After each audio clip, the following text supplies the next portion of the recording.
Okay, kita sambung lagi. Okay, kita dah explain tadi. Okay, so ini adalah objek, ini adalah image. Okay, so we call this is a domain. Semua ni adalah domain. Okay, so this all are domain. Okay, and yang ni semua ni all the image in the object. Okay, so kita panggil dia sebagai all the image that we get here, kita panggil dia sebagai range. Okay, so bila dia kata soalan ni macam, okay, so bila dia kata soalan ni find the range of this function, so kita kena tengok lah, kita kena cari range dia. Okay, so range dia adalah kita gantikan dengan objek kita, contoh negative 2. So bila kita ganti negative 2, kita akan dapat negative 7, and bila kita ganti negative 5, kita akan dapat, kenapa pula ganti negative 5 kan, ganti 7 lah, ganti 7, kita akan dapat 7 minus 5, kita akan dapat 2. So kita punya range, okay, range kita adalah sama ada you tulis y, tapi lebih tepat when you tulis fx lah. Range you adalah daripada jangan tulis, okay, so negative 7 to 2. Okay, so itulah dapat. Okay, tapi apapun you kena tengok jenis function tu lah. Kalau macam ni, jenis function dia ni adalah function yang straight line. Okay, linear graph. So tak ada masalah. Okay, kalau function yang quadratic macam ni, kita tengok function yang quadratic macam ni, bila dia kata fx equals to x square. Okay, so contoh fx equals to x square. So bila kita ganti negative 3, kita akan dapat 9. Bila kita ganti 3 pun kita dapat 9. So takkanlah range dia daripada 9 to 9. So bila function yang macam ni, you kena relatekan dengan bentuk graph dia. Okay, so bentuk graph dia x square macam ni. So kalau x kosong, y dia pun kosong. So dia jadi macam ni lah. Okay, so range dia yang ni, kalau bila dia quadratic, you kena ingat range dia, okay, akan jadi larger or equals to 0 lah. Sebab minimum dia 0. Sebab bila 0, x is 0 is also inside the domain. Okay, so bila kita ganti 0, jadi macam ni. So this is the range. Okay, so ni jawapan dia untuk range, ni pun jawapan. So apa-apa pun you kena faham bentuk graph tu dulu. Okay, dan faham apa itu range. Okay, range is the limit untuk value fx lah. Okay, so kalau you cuba lagi, you kena ambil lah contoh ni exponent. Okay, function exponent fx equals to 2 power of x. So you kena ingat balik function exponent bentuk dia macam mana. Kalau you tak ingat, okay, tengok daripada ni, dia bagi range, dia bagi domain dia. Minimum untuk value x adalah negative 3. So bila kita kata negative 3, kita akan dapat 1 over 8 lah. Okay, kalau you ganti 3, you akan dapat 8. Okay, 0 is also inside it. 0 is also inside the domain.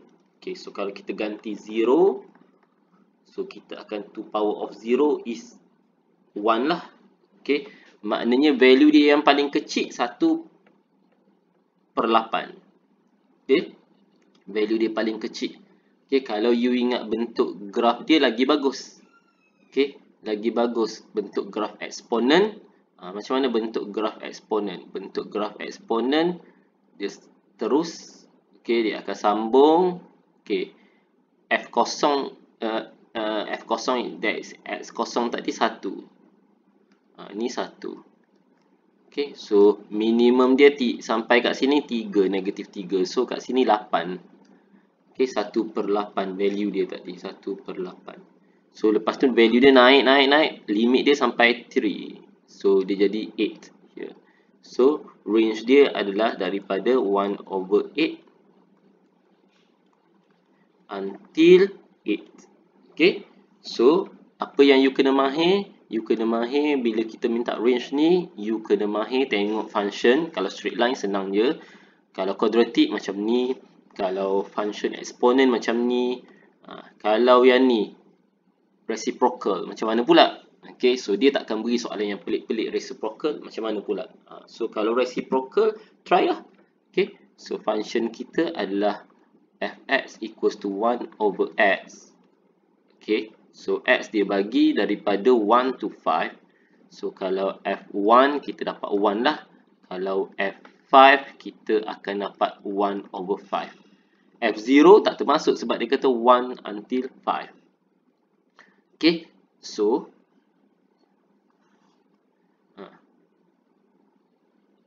dia jadi macam ni. Okay, tapi sampai 5 je lah. Yang ni daripada 1. So, kita tahu the original function reciprocal kalau dia tak letak domain tadi tu. Kalau dia tak letak domain 1 until 5, kita tahu the original 1 dia ada belah sini juga. Tapi dia tak beri. Dia tak buat macam tu. So, bila dia tak buat macam tu, so, padamlah belah sini, tak perlu lukis lah.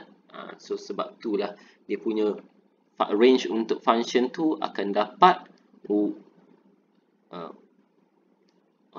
walaupun you cari yang 1 dulu, tapi 1 ni larger sebenarnya. So 1 over 5 fx 1. Okay, so apa-apa tengok value dia, mana nak letak kemudian, mana nak letak dulu. Okay, so that's how you want to get the range. Okay, so sikit lagi kita tengok soalan ni, a few question lagi kita dah pergi kepada bentuk-bentuk yang berbeza nak cari range ni. So tengok yang ni. Yang ni soalan dia bukan complicated. Macam tadi kita beri yang basic f equal to x square sahaja. Okay, yang ni ni x square minus 4. Katakan soalan nombor 4 ni x square minus 4. So bentuk macam ni lah. So you senang je, bila x kosong, bila you ganti kosong, y you dapat negative 4. So automatic lah. Kat sini negative 4. Kosong kat mana? Kosong kat atas ni. Okay, kalau you nak lukis lah. Tak wajib pun lukis. So state the function, state the range. So fx dia adalah larger or equals to negative 4. Paling kecil dia. Tak perlu pun nak cari value lain. So sebab tu saya kata you kena mahir. Okay, so you try lah buat soalan ni ke. Okay, so question number 7. Okay, so that's all. Nanti kita sambung composite function pula.